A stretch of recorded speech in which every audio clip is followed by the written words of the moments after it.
সালেহ আহমদ তাকরিম, ও বেচারা পড়লে কলজা ছিঁড়া দেয়।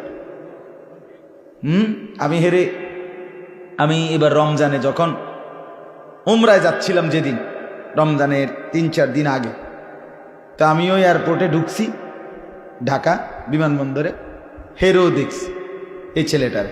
আমার দেখে দৌড়াই আসছে তার বাপে, এবং সে মোয়ানাকা করছে। হুজুর বলতেছে, হুজুর আমি এখনই, আমার দুবাইয়ের ফ্লাইট, দুবাই যাব, দোয়া করবেন। তার বাবা আমার খুব জড়ায় ধরে কাইন্দা দোয়া চাইছে। আমি ওর হাতে 1000 টাকা দিছি, ওই তাকরিম হেরে বলছি, ধরো ভাইয়া তোমার জন্য দোয়া করো, আমিও তোমার জন্য দোয়া করি, হাদিয়া দিছি। এরপর তো আমি চলে গেছি উমরায়। এই কয়দিন পরে শুনলাম যে সে দুবাইতে ফার্স্ট হয়েছে। আলহামদুলিল্লাহ। বাংলাদেশ সারা পৃথিবীর মুখ উজ্জ্বল করেছে কিসের মাধ্যমে? আল্লাহর কোরআনের মাধ্যমে। আজ কোরআনের মাধ্যমে বিশ্বের কাছে পরিচিত।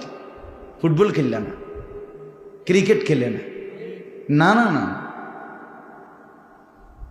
বরং আমার মাদ্রাসার বাচ্চারা কোরআনের মাধ্যমে বাংলাদেশকে আন্তর্জাতিক পরিমণ্ডলে অসংখ্য পতাকার ভিড়ে লাল সবুজের পতাকা উঁচা করে ধরেছে।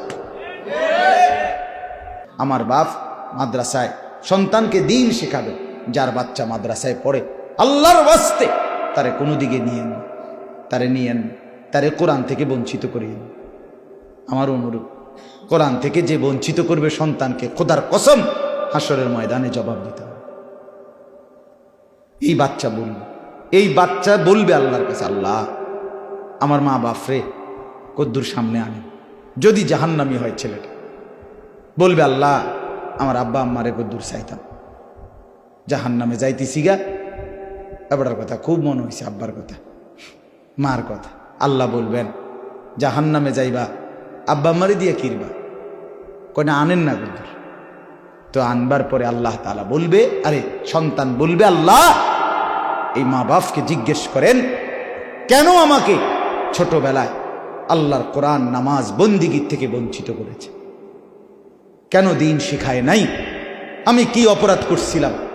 বলেন, বলতে মা বাপ কোনো জবাব দিতে পারবে না।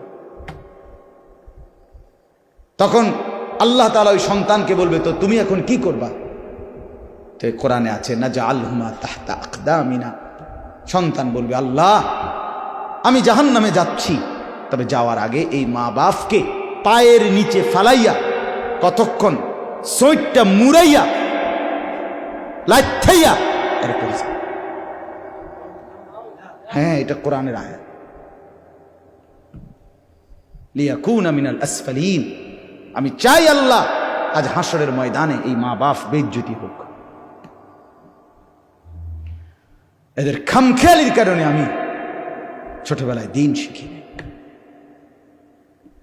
হ্যাঁ, এত রঙে না,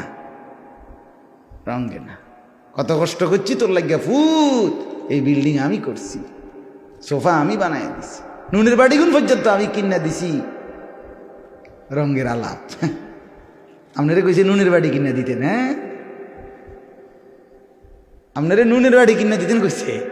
আপনার জি পুত্রে কইছে দিন শিখতে, কোরআন শিখাইতে, আপনি কিনে নুনের বাড়ি। কথা বোঝেন নাই? হেবটারে কইছে কোরআন পড়াইতে, হেবটা কিনা দেয় কিতা? নুনের বাড়ি। আল্লাহ আমাদেরকে মাফ করে দেন। অতএব মহল্লাবাসী মিলে প্রত্যেকেই নিজেদের সন্তানকে দিন শেখাবে। ঠিক আছে ইনশাআল্লাহ। আল্লাহ তাআলা তৌফিক দেন, কবুল করেন।